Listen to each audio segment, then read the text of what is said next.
José Fuentes,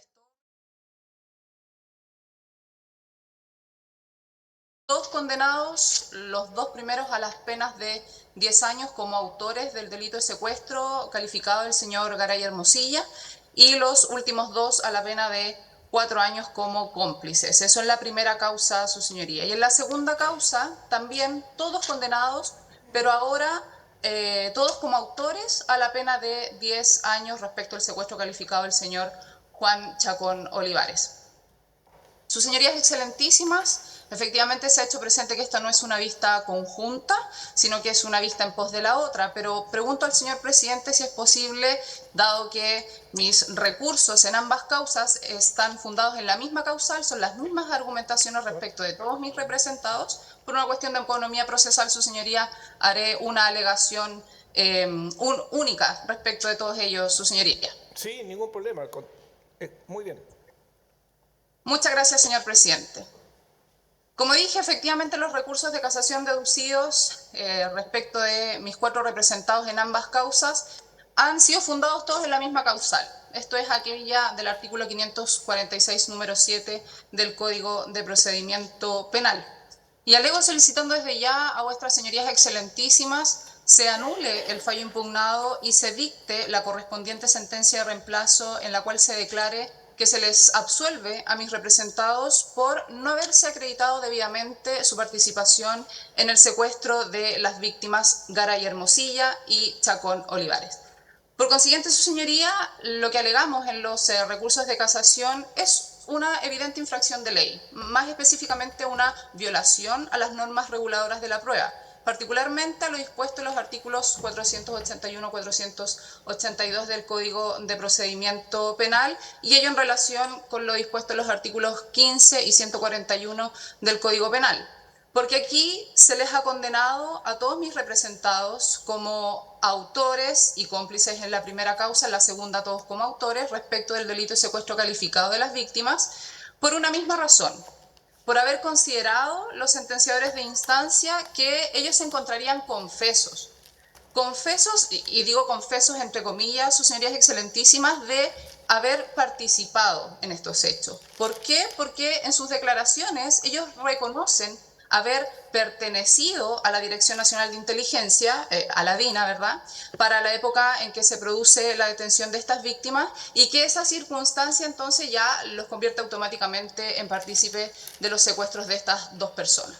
Y ese razonamiento, su señoría excelentísima, es el que nos parece absolutamente errado,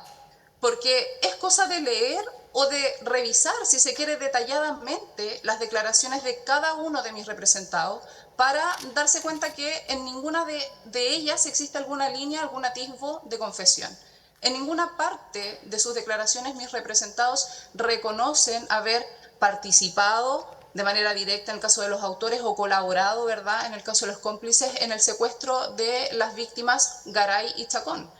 Entonces, ¿cómo es posible que se haya configurado una confesión si no se dan los presupuestos legales para entender que estas declaraciones tienen una naturaleza de confesión? Porque eso es lo que dispone o lo que exigen las normas del artículo 481-482, que el encausado reconozca en sus declaraciones que participó o intervino, en este caso en el secuestro, y que haya intervenido de alguna de las formas que dispone, ya sea en el artículo 15 o bien haya colaborado de la manera que lo exige el artículo 16 del Código Punitivo para el caso de los señores Álvarez y González, ¿verdad?, en la primera de las causas. Y justamente esas circunstancias no se configuran, digo, en ninguno de los casos. Ahora, es cierto, su señoría, que en las declaraciones prestadas por mis representados, ellos reconocen la circunstancia de haber pertenecido a la DINA. Reconocen haber pertenecido a esta institución, en este caso el Ejército, haber estado destinados a un determinado cuartel, incluso haber sido parte de alguna brigada o de alguna agrupación de la DINA, porque se les encuadra dentro del ejército en esa época de esa manera. No es opcional, se les encuadra dentro de una brigada o una agrupación. Pero también es cierto que ellos reconocen en sus declaraciones qué grado tenían para esa época. Los señores Fuentes y Álvarez eran suboficiales de ejército, Guerra y Moreno soldados conscriptos de la misma institución. En esas declaraciones, además de señalar qué grado tenían, señalan cuáles eran las funciones específicas que cada uno cumplía dentro de la DINA y qué lugar era en el cual ellos cumplían o desarrollaban estas funciones. Pero nunca reconocen o confiesan, porque ese es el término, haber intervenido de una forma directa en la detención o en la custodia o en la mantención del encierro de los señores Héctor Garay Hermosilla y Juan Chacón Olivares. Y los menciona su señoría con nombre y apellidos porque en el último de los alegatos, realizado el lunes recién pasado y en que esta defensa intervino también respecto de estas mismas personas, misma vista, Operación Colombo, pero respecto de otra víctima. Ahí pudimos escuchar por parte de una de las querellantes que refirió no importar el nombre de la víctima. O sea que en un delito de secuestro no importa el nombre del secuestrado. Entonces, su señoría excelentísimas, pero si estamos discutiendo la aplicación del derecho puro. O sea, lo mínimo que debe exigírsele al juzgador es comprobar una participación en el secuestro de estas víctimas en particular y no de otras. Por eso es que esta defensa, su señoría recurre de casación, buscando impugnar la sentencia de segunda instancia dictada a nuestro juicio con abierta vulneración a las normas reguladoras de la prueba. Porque no es posible transformar o entender antojadizamente que el hecho puro y simple de haber reconocido en mis representados en sus declaraciones esta pertenencia a la DINA o haber señalado cuáles eran las funciones que para la época cumplían, sea entonces una confesión, o sea un reconocimiento expreso de participación, que es lo que exige la norma. Eso es lo que debe corregirse. Y porque además su señoría no es menor, no existe otro medio de prueba que haya sido señalado por los sentenciadores de instancia para poder apoyar su teoría y determinar la participación de mis representados. Lo único que existe es la confesión, que como ya vengo explicando, a nuestro juicio no existe. Y por lo tanto esta defensa entiende que en razón de eso necesariamente se debe deslindar responsabilidad a su respecto y en definitiva absolverlo. Pero eso no ocurre, su señoría, en ninguno de los dos fallos cuya vista se está realizando el día de hoy. Muy por el contrario, las sentencias lo que hacen es decir, ambas en términos muy generales, todo parafraseando las sentencias, dicen que tratándose del delito de secuestro, la ejecución de la conducta típica no se agota con el hecho de que se haga la aprehensión o se ejecute la aprehensión material o física del secuestrado, sino que se continúa ejecutándose. Y por lo tanto, mientras dure, ¿no es cierto?, todo el encierro ilegítimo o esta privación de libertad ilegítima, todos quienes realicen actos que permitan perpetuar ese estado están en rigor ejecutando la conducta descrita por el tipo. O sea, aquí el guardia del recinto, como era el caso del señor Guerra, ojo, guardia del recinto, que ni siquiera era custodio, que cumple esa función por turnos asignados, por orden de un superior, ese guardia es autor del 15 número 1, o lo que es peor, su señoría es excelentísima, los funcionarios que cumplían labores a terreno, fuera del recinto donde se les mantuvo detenidas estas víctimas, como fue el caso de mis representados Álvarez, Fuentes y González. Eso está aprobado en la causa, su señoría. ¿Debemos entenderlos autores directos solo por pertenecer a la DINA? Evidentemente, esta defensa cree que no. Y ese es el error que debe enmendarse con la anulación del fallo impugnado. No se puede condenar por pertenecer, sino por hacer. Y eso es lo que hemos defendido desde siempre, su señoría, en estas causas. No es posible sostener, sus señorías excelentísimas, como ya estamos acostumbrados a escuchar por parte de los contradictores, que todos los miembros de la DINA o que todos los funcionarios de un determinado cuartel deben ser condenados como autores, sin ninguna distinción. Porque a su juicio todos obraron de una manera mancomunada, todos a la par, suboficiales y oficiales. Aquí no importaban los grados, las funciones, o si estuvieron o no estuvieron en un determinado cuartel. No, pues, su señoría. Estas jerarquías funcionaban y eran reales dentro del ejército, y eso todos lo sabemos. Entonces, debe corregirse ese razonamiento errado, porque mis patrocinados no participaron en la detención de las víctimas, no participaron de la finalidad de la acción cometida por los verdaderos autores. y mucho menos se concertaron o colaboraron, ¿verdad?, para con ellos en la ejecución del delito, como sería en el caso de los cómplices. Está probado que no intervinieron en la ejecución del hecho. Y es más, su señoría, en su calidad de soldados conscriptos, sargentos o cabos, que eran los grados de mis representados, ellos no pudieron en ningún caso tener el control o el dominio del hecho como sí lo tiene un verdadero autor. Por lo tanto, su señoría, nosotros estimamos que no es posible entender que aquí se ha acreditado una participación ni en calidad de autor, en los términos del artículo 15 del Código Penal, ni tampoco en calidad de cómplice, de acuerdo a lo que señala el artículo 16 del mismo cuerpo legal. Menos, su señoría, cuando en esta causa no existe, como dije, ninguna prueba o ningún otro medio probatorio que permita siquiera presumir alguna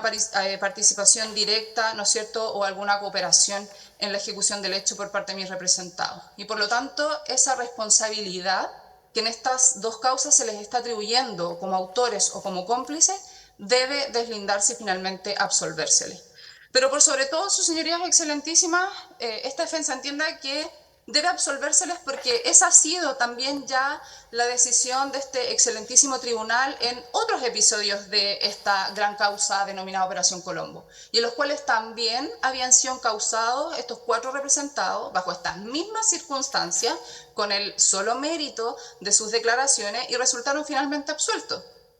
que es un escenario también distinto al que vengo exponiendo. O sea, en la primera de las causas, 2 personas vienen como autores y las otras 2 como cómplices, con el mismo mérito de las mismas declaraciones, pero en el segundo episodio se entiende que todos son autores y han declarado exactamente lo mismo, porque las declaraciones son las mismas, su señoría, prestadas en la gran causa Operación Colombo, que después, ¿verdad?, sabemos, copian y pegan en las distintos otros episodios. Pero estas causas, su señoría, que menciono y que solicito se tenga presente, resultaron favorables, resultaron con una decisión de absolución respecto a los señores Iro Álvarez, Olegario González y Fernando Guerra, que son Jorge Grés, Arturo Barría, Sergio Flores, Washington Cid, Miguel Ángel Acuña, Vicente Palominos, María Angélica Andreoli, Azrael Retamales, Francisco Bravo. Por esas consideraciones, su señoría, y sin el ánimo de extender mayormente mis alegaciones, porque vuestras señorías conocen de estos antecedentes, porque saben que no basta con haber reconocido que pertenecían a la DINA para entender los autores o cómplices de un delito de secuestro, sino que muy por el contrario. Esa sola declaración por sí misma resulta absolutamente insuficiente para establecer responsabilidad de estas personas en los hechos. Por esa circunstancia, su señoría, es que solicito respetuosamente a esta excelentísima sala se sirva anular el fallo impugnado y en la correspondiente sentencia de reemplazo que se dicte, se disponga entonces la absolución de los señores Iro Álvarez, Olegario González, José Fuentes Torres y Fernando Guerra. Es cuanto puedo alegar, sus señorías excelentísimas, y muchas gracias por el tiempo. Muchas gracias a usted. Le corresponde alegar ahora a don Germán Silva.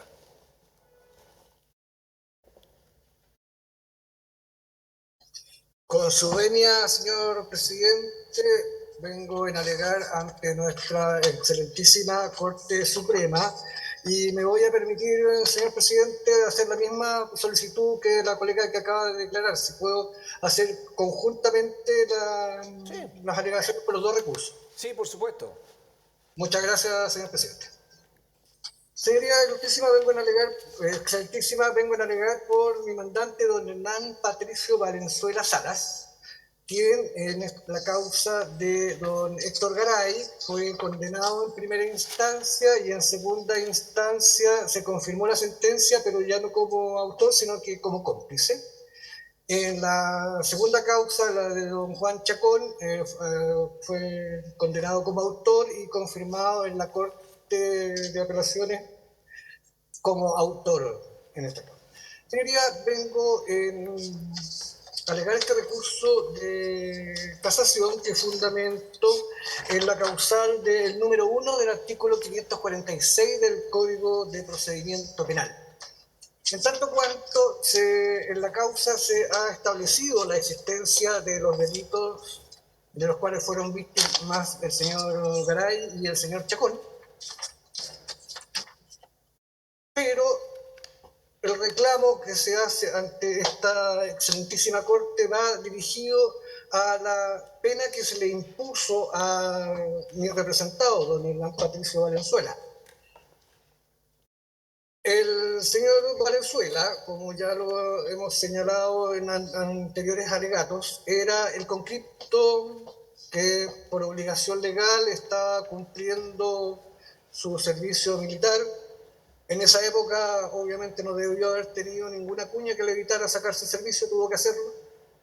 Una vez ingresado a la conscripción, se le ordenó que fuera a tal parte. Como buen conscripto, obedeció hasta que llegó a Londres 38, donde le correspondió a él el cargo menos importante de todos dentro de la jerarquía, que era el custodio perimetral del cuartel. Esa es la función a que se ha referido en sus declaraciones y que ha dado Paulo a las sentencias que en estos momentos se casan, y a otras más, su señoría, en las cuales en esa misma orden de cosas fue absuelto, o en primera instancia o en la Corte de Apelaciones de Santiago. Fue absuelto en tanto cuanto se entiende que la complicidad, más que la autoría, no puede ser extendida al nivel de que el guardia perimetral, el que nunca vio entrar ni salir a nadie, de acuerdo a lo que se sabe de cómo ingresaban los detenidos, él estaba ahí, veía que la camioneta retrocedía culatada y sabía que bajaba gente. Esa era la función de él, lo que veía él. Él no ha declarado conocer a ninguna de las víctimas de estas causas que se alegan hoy día. Él no tuvo contacto con ninguna de las víctimas que motivan estas causas. En consecuencia, no era una persona que mereciera ser condenado ni como cómplice ni como autor. Y esta condena se basa en un error de derecho que encontramos en lo dispuesto en el artículo 214 del Código de Justicia Militar. El Código de Justicia Militar establece en ese artículo una eximente en su inciso primero, el que señala: cuando se haya cometido un delito por la ejecución de una orden de servicio, el superior que lo hubiere impartido será el único responsable, salvo el caso de concierto previo, en que serán responsables todos los concertados. Una institución militar es una institución jerarquizada, donde hay quien manda y hay quien obedece. Esa es una línea vertical, donde el superior está en la cima de esa línea y en la parte inferior, sin nada más, bajo que él se encuentra un soldado conscripto. O sea, la posibilidad de que existiera un concierto previo entre el jefe y el conscripto es más que nula. En esa circunstancia, el sentenciador debió haber aplicado la eximente de ese artículo que he leído, que es lo que en primer lugar se solicita a esta excelentísima Corte en el recurso de casación, señoría, respecto de las dos causas, porque ambas son exactamente iguales. Sin perjuicio de eso y en subsidio, y para el evento que en la eximente no es aplicable, vengo a alegar este recurso en tanto cuanto solicito se aplique en beneficio de mi mandante, don Hernán Patricio Valenzuela, la minorante responsabilidad que establece el artículo 103 de nuestro Código Penal, en atención a que, como ya lo expuso muy brillantemente el colega don Luis Hernán Núñez, el artículo 103 no distingue y no es una eximente, es solamente una norma de derecho público que obliga al sentenciador a rebajar en 1 o 2 grados la pena, atendiendo que la media prescripción, como también se le llama, en este caso operó. Estamos hablando de hechos que transcurrieron hace 48 años atrás. O sea, no es que haya sido ni el mes pasado, ni 5 años atrás, 48 años atrás, o sea, toda una vida. Y hace referencia a unos votos disidentes que actualmente han habido en algunas sentencias, como lo es de la señora ilustrísima señoría de esta Corte Suprema, la señora Melo, como en su momento lo estableció el señor Carroza, y principalmente aplicables porque no hay ninguna norma que lo impida. Nada impide que se aplique el artículo 103 al regular la pena. Sin perjuicio de eso, también debió haberse aplicado la minorante que está establecida en el inciso segundo del artículo 214 del Código de Justicia Militar, toda vez que, si bien pudo haber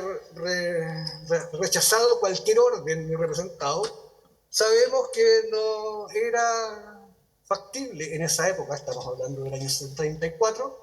rebelarse o rechazar lo que un superior mandaba. Y eso en sí mismo ya constituye, de acuerdo a la norma que se señala, una minorante de responsabilidad. Por eso, su señoría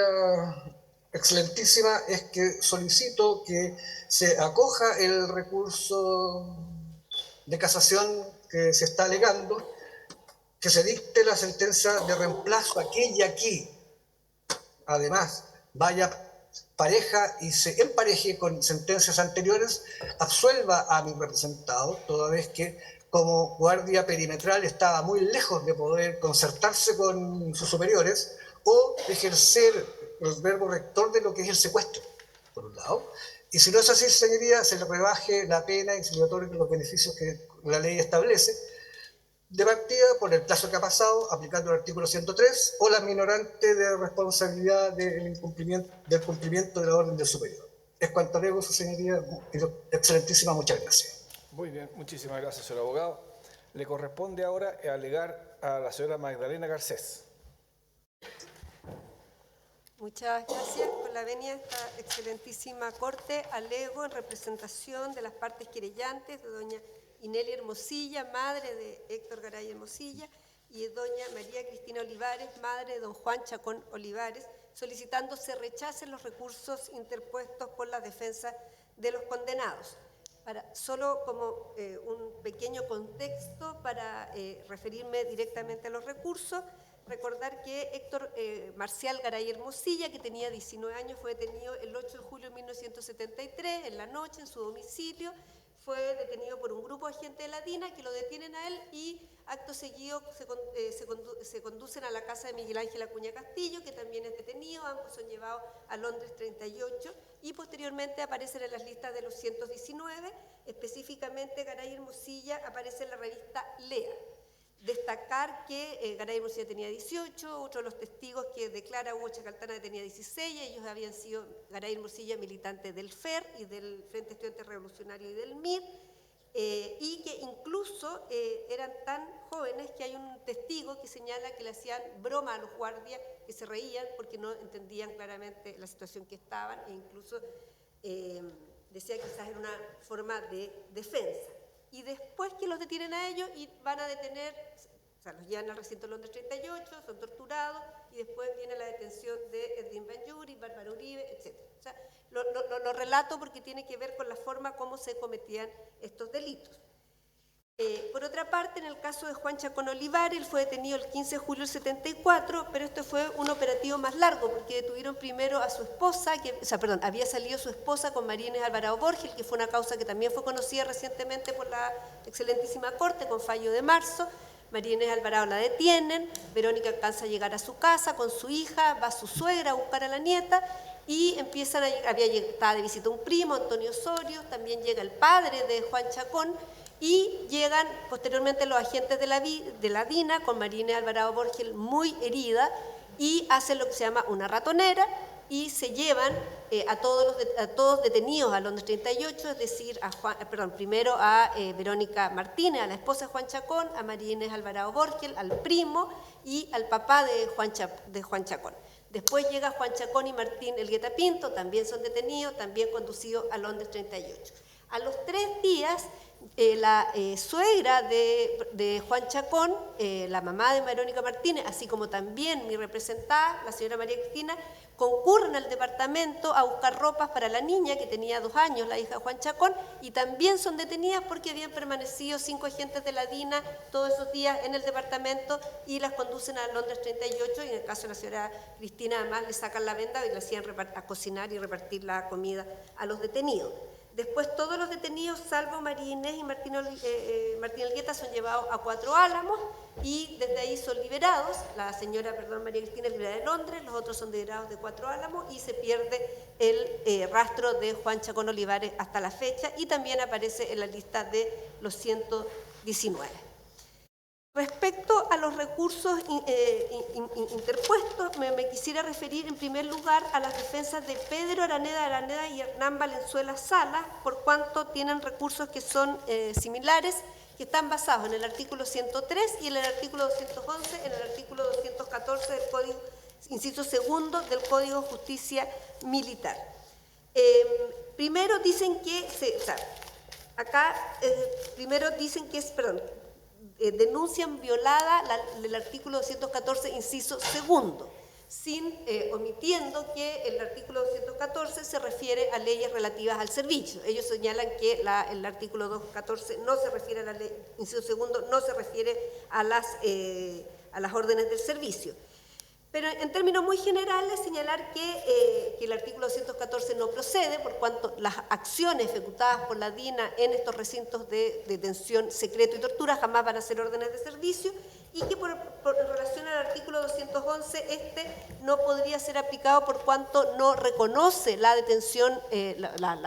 los agentes no reconocen haber recibido las órdenes de un superior jerárquico para ejecutar el delito, sino que más bien hacen otro tipo de declaraciones más bien generales. En términos del derecho internacional, recordar que la regulación en general que se ha considerado sigue la que se realizó en el Tribunal Internacional Penal de Nuremberg, que en general él dice que el cumplimiento de una orden no puede ser un eximente para cumplir el derecho internacional humanitario. Se ha discutido en relación al error de prohibición, pero actualmente la normativa recogida por el Tribunal Penal Internacional de Roma y otros tribunales internacionales han tendido a adoptar la tesis de la manifiesta ilegalidad. Es decir, se señala que podría ser, se discute la posibilidad de un eximente cuando se dan 3 requisitos que lo enumera el artículo 33 del Estatuto Penal Internacional, que es que estén obligados por ley a obedecer la orden, que no hayan sabido de su antijuridicidad y que la orden no sea manifiestamente ilícita. Pero se considera que toda orden destinada a cometer crímenes de lesa humanidad o crímenes de guerra también es manifiestamente ilícita.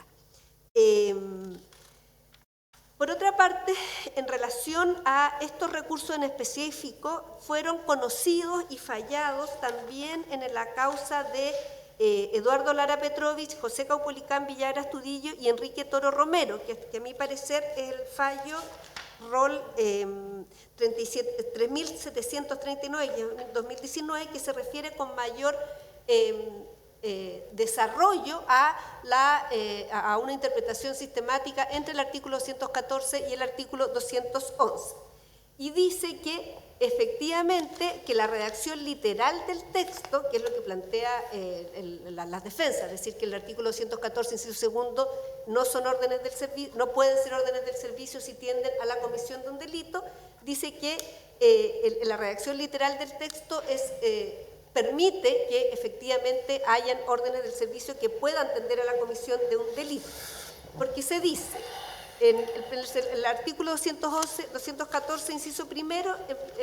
en primer lugar, se refiere a las órdenes del servicio, que señala que en el fondo solo es responsable el superior jerárquico, salvo que haya concierto. Y en el inciso segundo dice que, y en general la norma se refiere a otras normas de excepción, en las cuales no solo es responsable el superior jerárquico, un subordinado que se excede, o que la orden del servicio el superior no lo hubiera representado. Y en este caso, el subordinado se excede o la orden del servicio el inferior no lo hubiera representado, es decir, no cumple los requisitos del artículo 355, el inferior es responsable, pero con una pena disminuida. Pero seguimos hablando de órdenes del servicio. En el artículo 211, por su parte, dice que también será atenuante haber cometido las órdenes, haber cometido el hecho por órdenes del superior jerárquico, pero que si hubieran sido relativas al servicio se consideran muy calificadas. En definitiva, una interpretación sistemática señalaría que el inferior en cumplimiento de una orden del servicio estaría exento. En el caso de concierto se aplicaría, responde el inferior, pero si es que la orden es relativa al servicio, podría aplicársele una atenuante muy calificada según el artículo 211. En la causa de Miguel Ángel Acuña Castillo, también conociendo el recurso de Pedro Araneda Araneda, que está expuesto en los mismos términos, rol 2458-2018, también se señala que el aspecto central del artículo 211 es que se debe acreditar que me dio una orden que justifica de alguna manera el proceder del acusado y que esta orden viene del superior jerárquico, hechos que no fueron demostrados en los autos. Quisiera posteriormente, en relación a las defensas del colega Luis Núñez, en primer lugar, él defiende a Miguel Krasnov, que hace una referencia al artículo 103, al cual no me voy a referir porque se va a referir mi colega y porque la jurisprudencia de esta Corte ya está bastante asentada en cuanto al rechazo de dicha aminorante y que además constituye una facultad del sentenciador. Pero también se refiere al artículo 214 y 211, pero no explica, se refiere solo al artículo 211 y al 11 número 6, pero no explica de qué manera se habría vulnerado esta norma.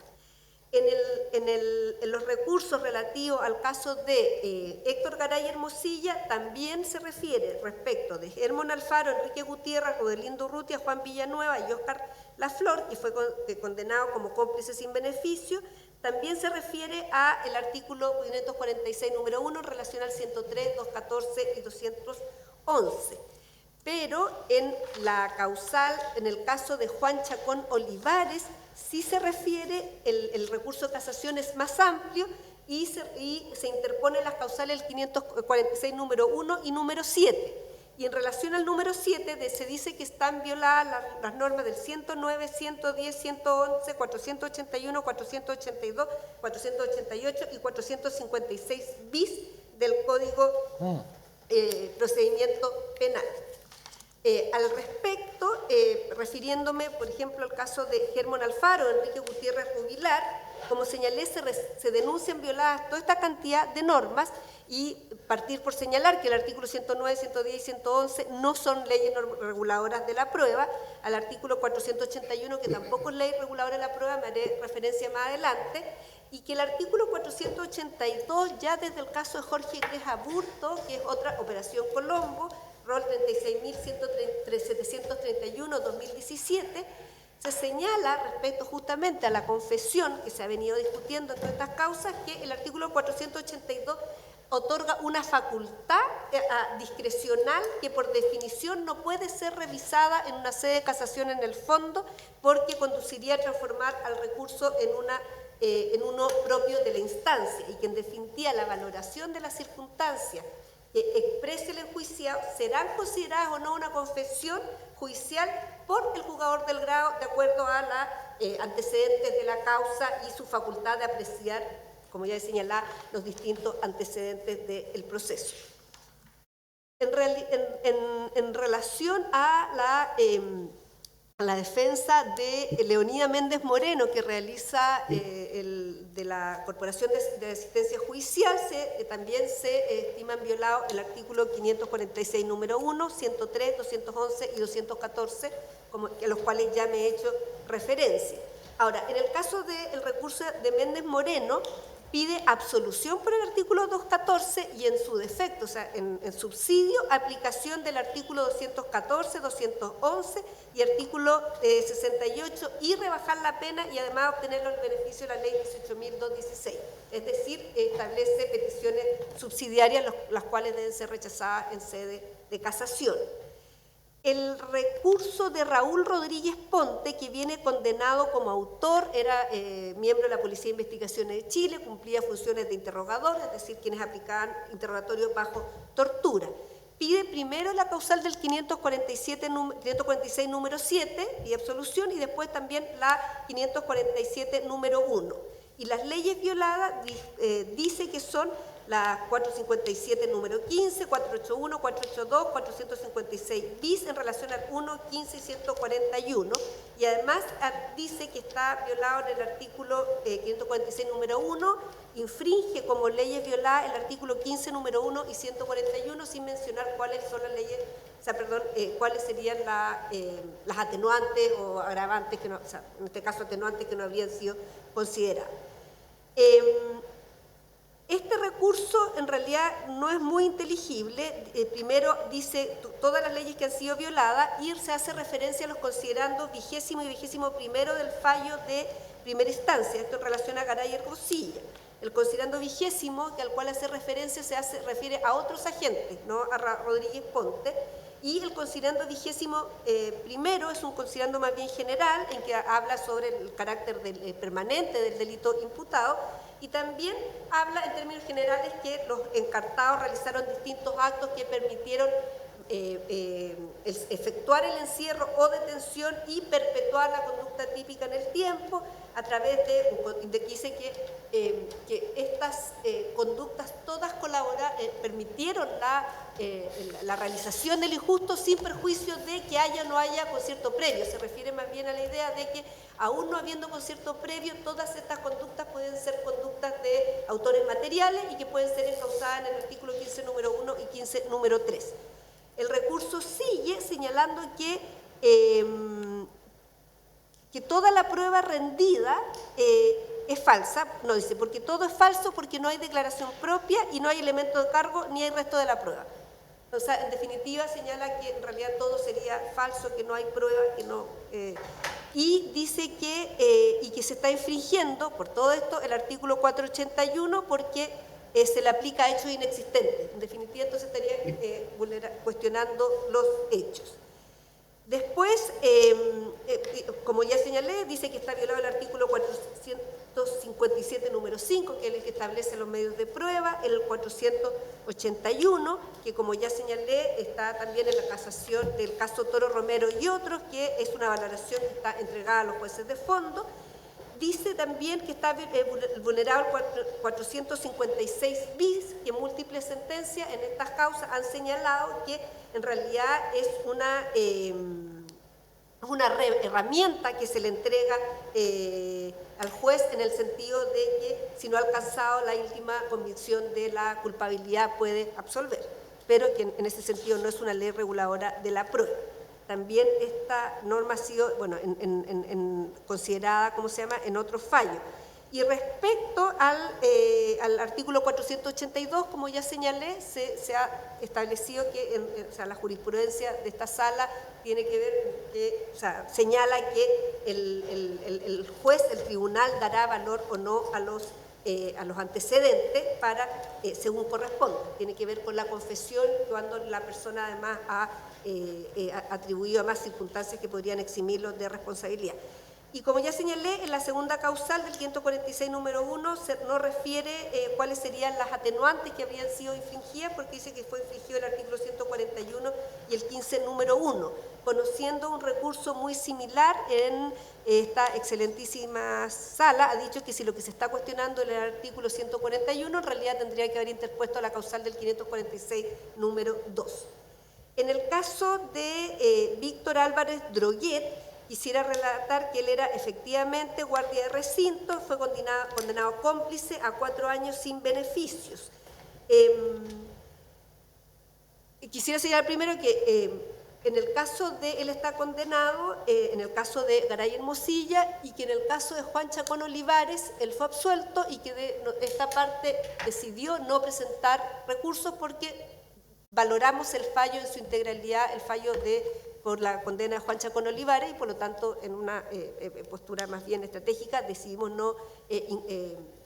cuestionar el fallo en sí, pero que de todas maneras el caso de Álvaro Droguet nos parece que el fallo está ajustado a derecho, que no hay vulneración de las normas que se indican, pero además señalar que efectivamente era guardia de recinto, pero guardia de recinto eran las personas que estaban en la puerta de Londres 38, que impedían que los detenidos pudieran obtener su libertad. Pareciera, cuando se habla de guardia perimetral, pareciera que los guardias estuvieran a una cuadra del recinto o a 2 cuadras del recinto o paseándose por el centro de Santiago. Donde 38 está aquí en el centro de Santiago, estos guardias estaban en la puerta y eran los que permitían que llegara el camión, efectivamente ponían unos paneles, bajaban los detenidos. Ellos ingresaban al recinto, ellos no es que vinieran unas personas que bajaban misteriosamente a los camiones, ellos veían cuando los detenidos bajaban del camión y eran ingresados, vendados, amarrados,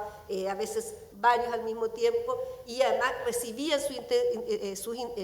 instrucciones al interior del recinto, un recinto que era pequeño, como lo hemos señalado reiteradamente, donde los jefes estaban en las mismas oficinas, en el mismo lugar, y los detenidos amontonados en otra sala, en un primer piso, y en el segundo piso ellos mismos escuchaban incluso los gritos de los interrogatorios. Víctor Manuel Álvarez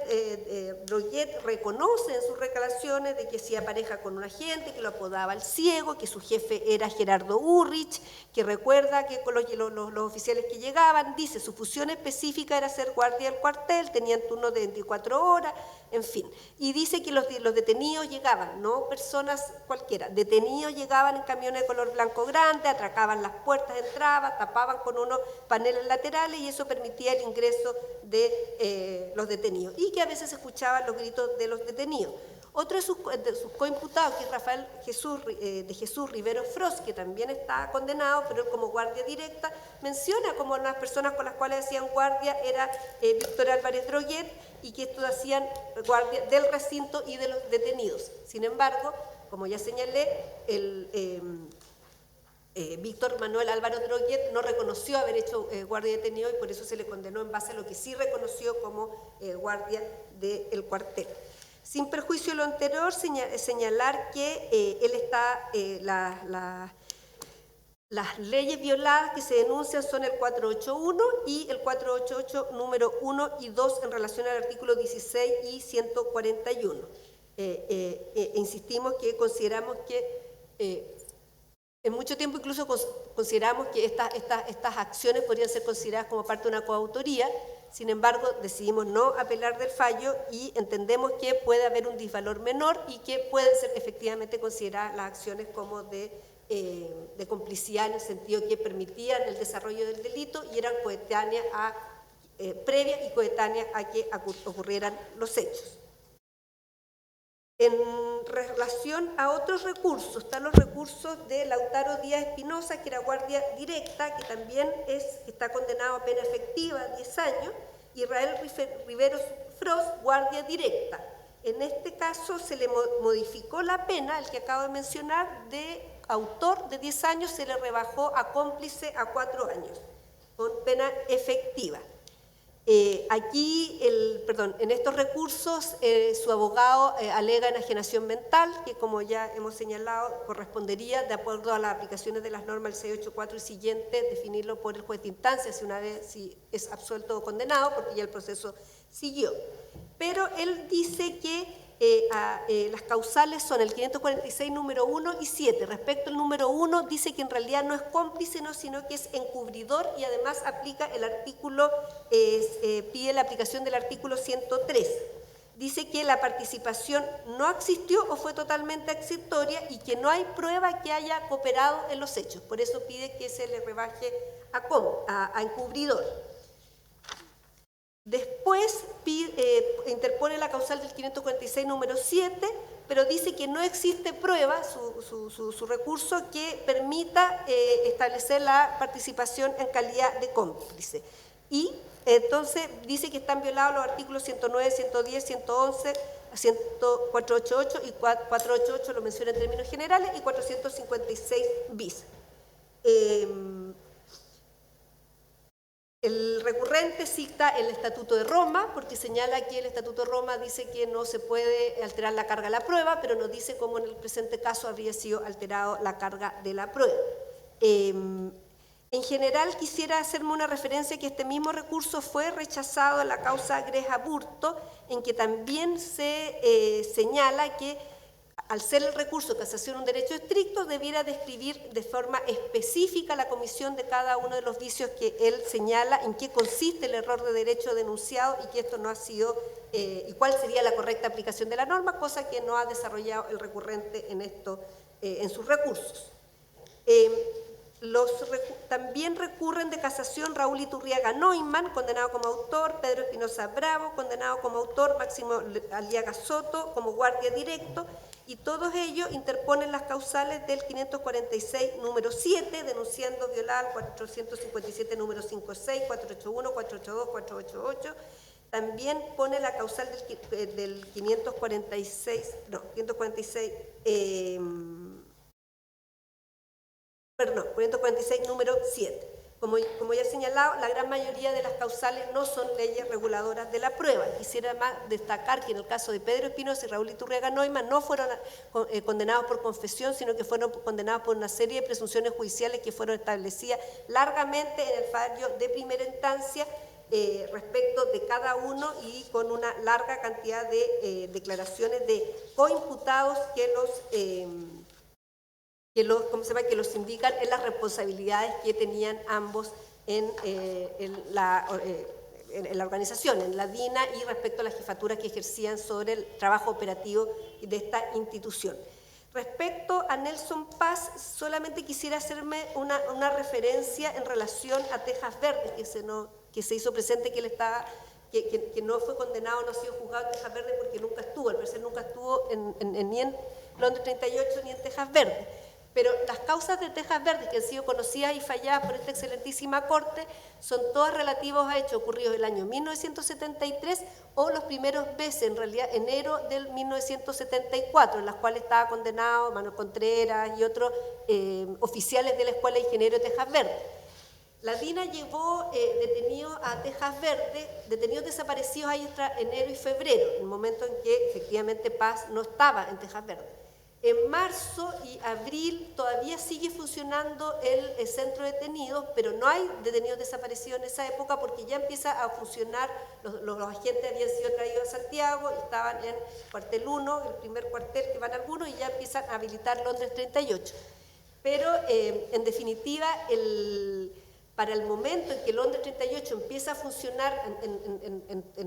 a pleno rendimiento, digamos, porque empieza a fines del 73, pero ya está lleno de detenidos a partir de mayo. A partir de mayo se cierra Tejas Verdes como campamento de detenidos y los detenidos son todos trasladados al Estadio Chile. Después se cierra el Estadio Chile y se abre 4 Álamos. Estos son los detenidos que estaban, los 3 Álamos, los detenidos que eran reconocidos. Respecto a las víctimas desaparecidas, en el periodo de Londres 38 ya no había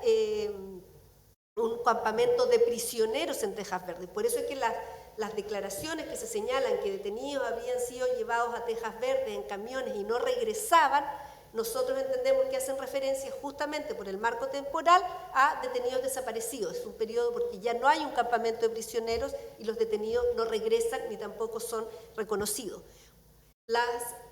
Paulatinamente el recinto Tejas Verdes empieza a volver a sus funciones y la DINA empieza a ocupar y empiezan nuevos operativos en la zona en marzo de 1975. Entonces hay nuevas causas con, sobre todo, sobrevivientes de marzo de 1975 que están siendo trabajadas y sustanciadas, pero que no están con sentencia definitiva por la ministra Marianela Cifuentes. En definitiva, me fui un poco del centro, pero lo que quiero decir es que efectivamente Paz Bustamante ha sido juzgado y procesado por los casos relativos a Londres 38 por el periodo en que está funcionando Londres 38 y periodo en el cual hay detenidos desaparecidos. Cuando él dice que va a Tejas Verdes, efectivamente en ese momento no había el cuartel, no habían detenidos, no había un centro de prisioneros y tampoco los detenidos desaparecen, o sea, y tampoco los detenidos se sabe qué pasó con ellos, los detenidos desaparecen en Tejas Verdes. En fin, en atención a la hora, doy por terminado mi alegato y muchas gracias. Muy bien, por terminar su intervención, muchísimas gracias. Y le corresponde finalmente a la señora Francisca Onel. Muchas gracias, señor presidente. Alego por el Programa de Derechos Humanos de la Subsecretaría de Derechos Humanos dependiente del Ministerio de Justicia y Derechos Humanos y alego esta vez en contra de 25 recursos de casación interpuestos por las defensas de un total de 30 condenados que recurrieron en este momento y que fueron debidamente individualizados ya por la señora relatora.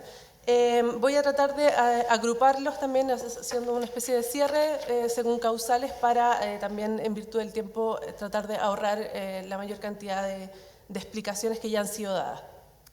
Señoría, hay un primer grupo de recursos que están fundados en el 546 número 1 del Código de Procedimiento Penal. Son 16 recursos de un total de 30 condenados y ellos se refieren al artículo 103 del Código Penal y en este sentido creemos que deben ser rechazados estos recursos por la consistente jurisprudencia que existe de esta excelentísima Corte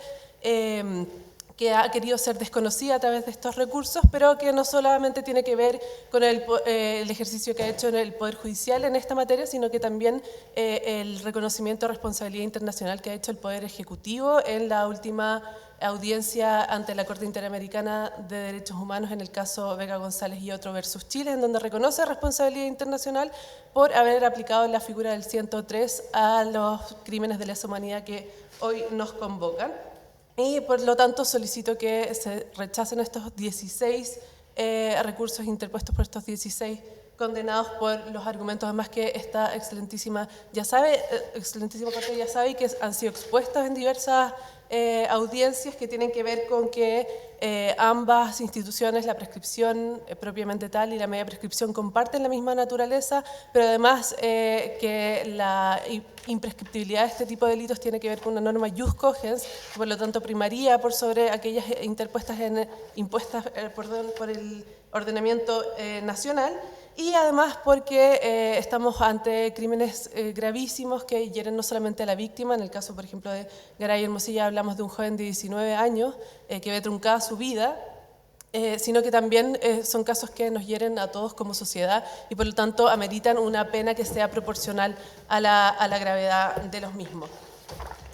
Señoría, respecto a los demás recursos, 6 de los 14 que van restando, ¿verdad? Ya me hice cargo de 16 de ellos. 6 de los 14 restantes entonces van solicitando absolución por la causal del 546 número 1 y esto debe ser rechazado por atentar contra el carácter de derecho estricto del recurso de casación. Y me refiero a los recursos de Jorge Lepileo, Nelson Paz Bustamante, Raúl Rodríguez Ponte, Lautaro Díaz Espinosa, Rafael Rivero Frost y César Manríquez. Me van quedando 8 recursos restantes que están fundados en la causal del artículo 546 número 7 por existir una supuesta infracción a las leyes reguladoras de la prueba y cometen el error de esgrimir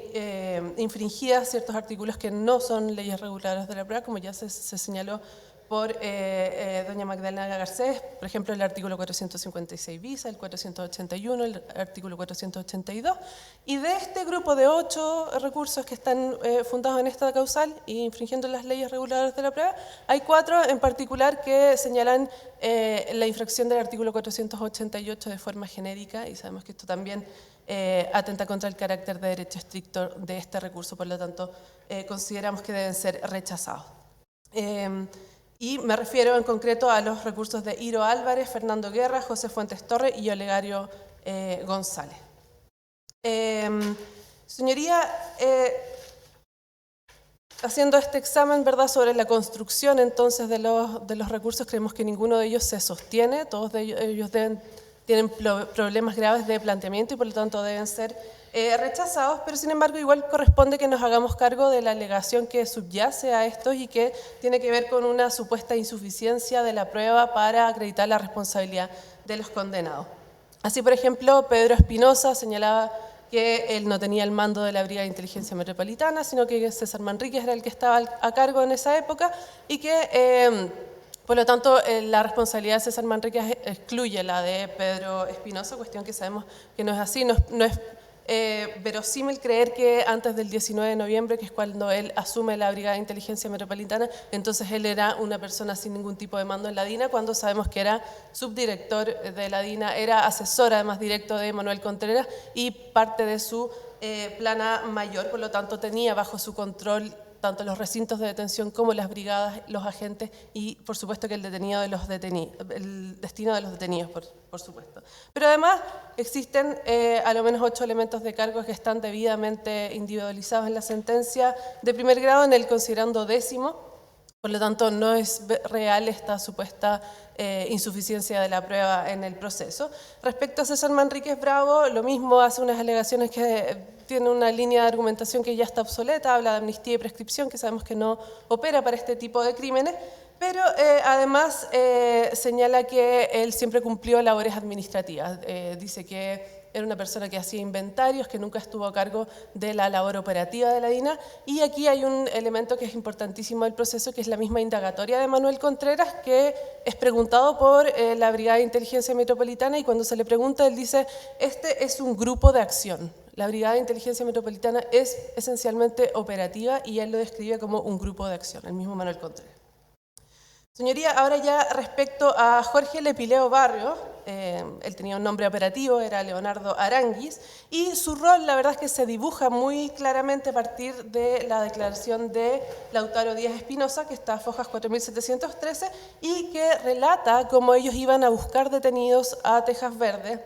iban en las camionetas de la pesquera Arauco, y recuerda una vez en donde trasladan a Luz Arce, que estaba dentro de esta camioneta, y en este traslado recuerda a Jorge Lepileo Barrios como uno de los custodios de los detenidos en estos traslados. Pero además, señoría, no son solamente sus declaraciones las que han sido consideradas, sino que existen por lo menos 3 otros agentes que dan cuenta de sus funciones dentro del cuartel de Londres 38, y es el mismo Lepileo quien en su indagatoria nos dice que su función era custodiar los traslados de los detenidos. Señala también cómo se escuchaban los lamentos de los detenidos en el cuartel, y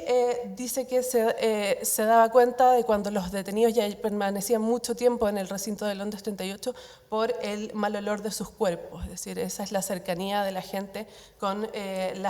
las personas que están siendo maltratadas dentro de este cuartel.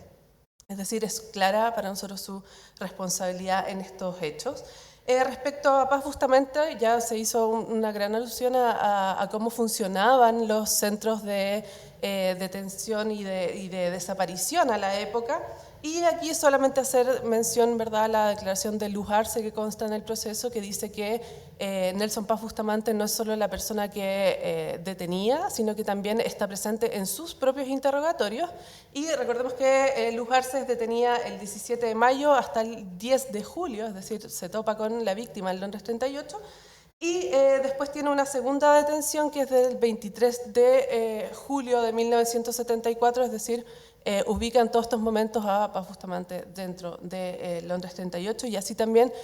su hoja de vida, que indica que el calificador directo de él es Miguel Krasnov-Marchenko hasta el 30 de junio, y después pasa a ser calificado por Mario Jaraseguel, que nos viene a completar entonces la cadena de desapariciones que tenía que ver con el traslado de Londres 38 a Tejas Verdes, desde donde se perdía el rastro de los detenidos. Es decir, si no está condenado por Tejas Verdes, precisamente porque en esa época cumplía funciones en Londres 38. Y recordar que está Nelson Paz Bustamante condenado en el cuaderno principal de la Operación Colombo Aedo, que es el rol 25.384, y que tiene víctimas que van de junio de 1974 a enero de 1975, y que para todas ellas se descartó la posibilidad de que Nelson Paz Bustamante haya estado en otro lugar cumpliendo funciones que no fuera Londres 38. Y sobre el fallo de Miguel Ángel Acuña, que ha sido señalado en estrado, este claramente es anterior al cambio que ha existido de la jurisprudencia de esta excelentísima Corte. Y aquí señalar que ya desde el fallo de Zacarías Machuca, que es el 24.683 del año 2018, que es como una especie de sentencia hito respecto a la condena con la figura de la coautoría, desde ese fallo entonces ya él viene condenado en toda la Operación Colombo, pero también tiene otras condenas por las víctimas del mismo periodo, también de Operación Colombo, como son Bárbara Uribe, víctima de Londres 38, María Inés Alvarado y Martín Algueta, bajo el rol 104-196 del año 2020. Es decir, es una gente que hemos construido a través de todos estos procesos la responsabilidad que le cabe por los hechos en el recinto de Londres 38. Respecto a Iro Álvarez Vega, él reconoce expresamente haber sido un agente operativo, dice que estaba bajo el mando de Karevich y que su función era ocupar casas de seguridad que eran de opositores al régimen y que cuando llegaban estas personas que estaban siendo buscadas, entonces la orden era detenerlas, inmediatamente avisar a Karevich sobre las detenciones para que se llevaran trasladados estos detenidos a Londres 38 y eran trasladados amarrados y vendados, y ellos además los agentes portando armamento. Él siempre dice que no pertenecía al Londres 38, sino que él actuaba por fuera y claro, tiene que ver con la naturaleza de sus funciones. Él iba a buscar instrucciones a Londres 38 e inmediatamente salía entonces a cumplir con las misiones que le eran encomendadas. Y respecto de él hay por lo menos otros dos agentes, Pedro Araneda y Carlos Bermúdez Méndez, que nos dan cuenta de este mismo rol operativo.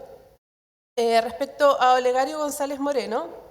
él estaba bajo el mando de Urrich en Londres 38 y nos dice que él sí realizaba allanamientos, que investigaba personas, que detenía personas y que buscaba armamento. Esas son las funciones que él declara para su paso por Londres 38 y dice que tenían que quedarse haciendo ratoneras para detener específicamente a los miembros del MIR y entonces después los llevaban a Londres 38 donde ponían los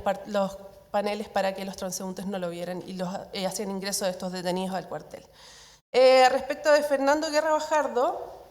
él empieza su carrera en las Rocas de Santo Domingo, pero después él pasa incluso a la CNI y a la posterior DINE, o sea, es un agente que tiene una amplia carrera como agente de la represión, y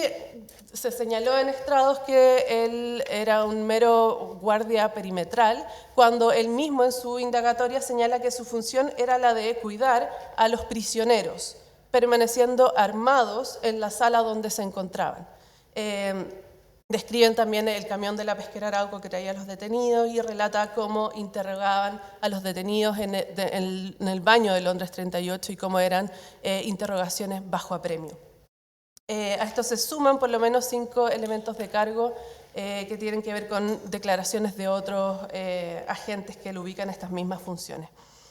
Sobre José Fuentes Torres, quien era apodado además Cara de Santo, él mismo reconoce haber estado bajo el mando de Krasnov, es decir, el grupo operativo por excelencia, y dice que era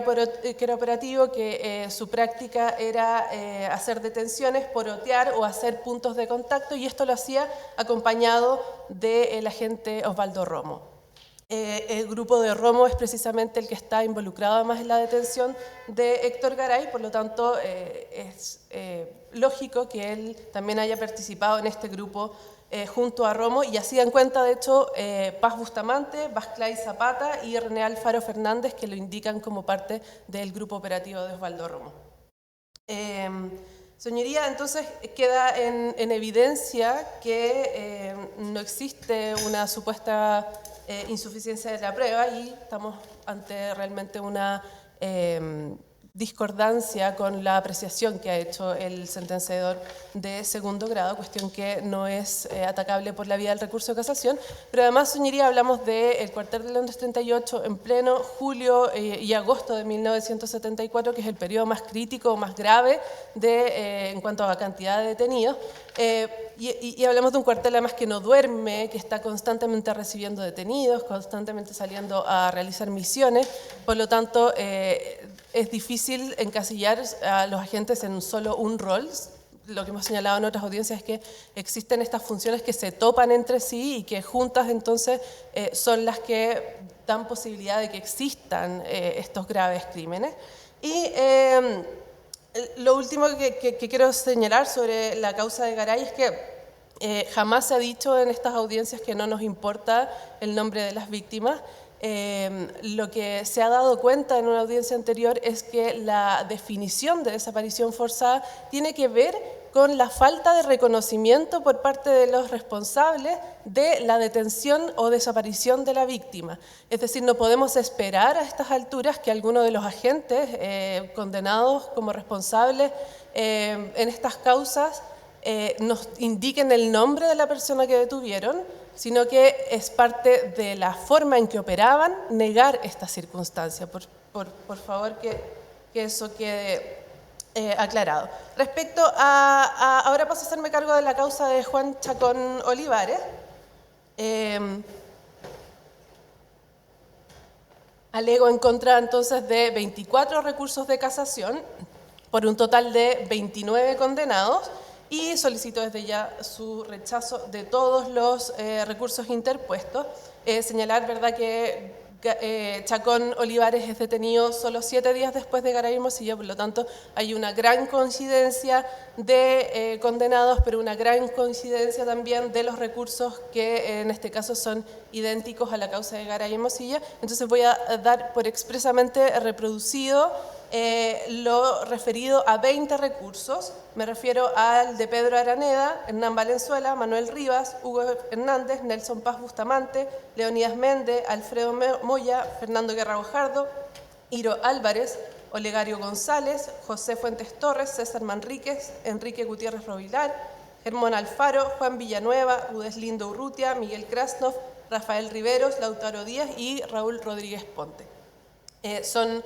recursos fundados en la misma causal, las mismas normas infraccionadas, por lo tanto doy expresamente reproducido lo ya señalado. Y respecto a Iturriaga y Espinosa, solo agregar que en esta segunda causa se agrega la causal del 546 número 1 solicitando la absolución, por lo tanto quiero sumar este argumento para solicitar su rechazo, debido a que esta es una causal que no habilita para solicitar ningún tipo de absolución. Y me parece que en este recurso es especial o merece una especial atención hacer referencia a Julio Hoyos y Orlando Torrejón, que en este caso van condenados, pero que en el caso de Garay Hermosilla van absueltos. Y lo primero que quiero señalar a este respecto es que no existe una contradicción en el fallo de primera instancia, que hay concordancia, ambos venían condenados en las dos causas, sino que esta divergencia o esta diferencia se da recién en sede de apelaciones, y esto por supuesto que también tiene que ver con la integración de las salas y con la apreciación que puede hacer el juez en sede de apelaciones. Y esto también aplica para lo alegado por Álvarez Droguet. Como programa también decidimos apoyar y centrar las energías en las personas que ya venían condenadas y por lo tanto apoyando la resolución de segunda instancia. Y ahora quiero hacer una énfasis en algunos agentes que no se han mencionado, que uno de ellos, por ejemplo, es Julio Hoyos Segarra, y señalar que él era parte del grupo de Ciro Terré. Él, además, como parte del grupo Ciro Terré, se entiende que también cumplió funciones en Cuatro Álamos, que es un recinto que agrega a esta víctima. Chacón estuvo en Londres 38 y después en Cuatro Álamos, por lo tanto ahí también hay un matiz que debe darse. Y sobre Torrejón Gatica, este es un agente que desde marzo del 74 es destinado a Londres 38, está bajo el mando de Karevich, y es un agente que en su misma interrogatoria declara con lujo de detalle el funcionamiento del cuartel de Londres 38, cómo estaban las distribuciones de las oficinas, cómo llegaban los detenidos, la forma en que eran apremiados físicamente también en los interrogatorios, y señala, muy importante, haber detenido más de una persona con su equipo y después haberlos entregado a Urrich o Karevich. Y el dato que también señalamos en la audiencia del lunes pasado es que Torrejón Gatica pasa después a ser parte del grupo de Werner Sanguilini, el médico de la DINA que está condenado en la Operación Colombo, y Torrejón Gatica también está condenado por causas posteriores que dicen relación con su participación en otros episodios como conferencia en las causas también de la DINA. Respecto a Germán Alfaro Mundaca, el agente Videla Insunza señala que ellos eran parejas en la toma de declaraciones a los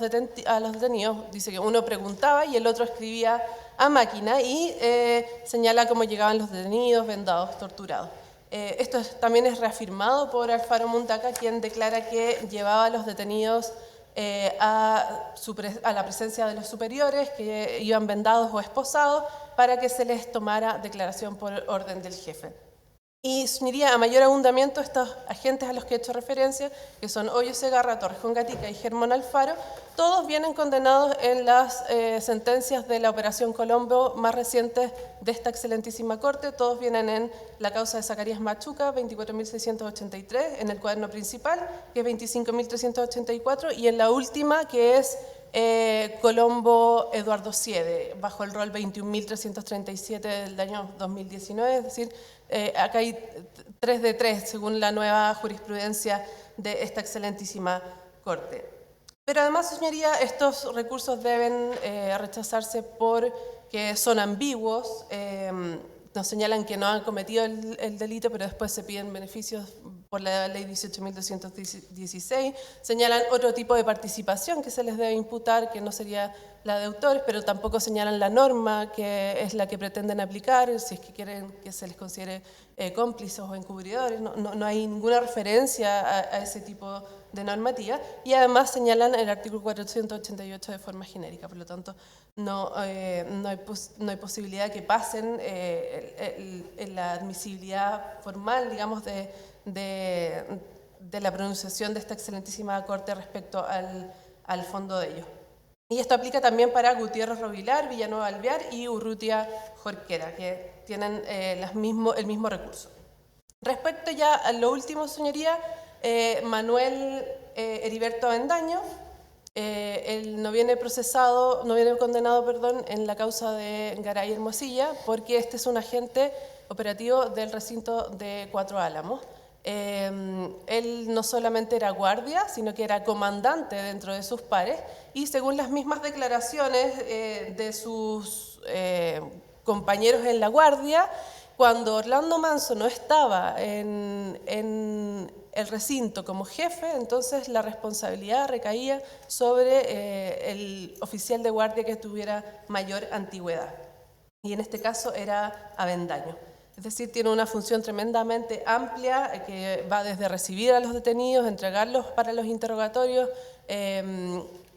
también custodiarlos, ¿verdad?, con armamento. Y el recurso además se cae o debiese ser rechazado porque está fundado en el artículo 546, número 1 y 7. De hecho, por el número 1 solicita se le considere encubridor, pero no hace ninguna referencia al artículo 17.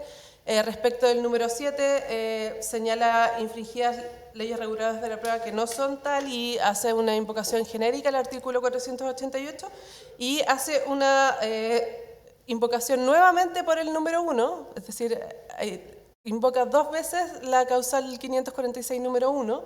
y ahí pide la aplicación del 103, es decir, está lleno de peticiones subsidiarias que no deberían prosperar.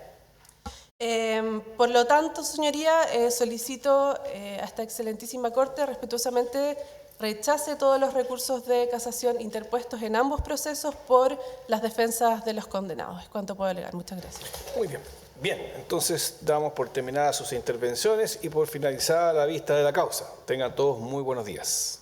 Muchas gracias. Hasta luego. Hasta luego. Hasta luego. Buenos días. Buenos días.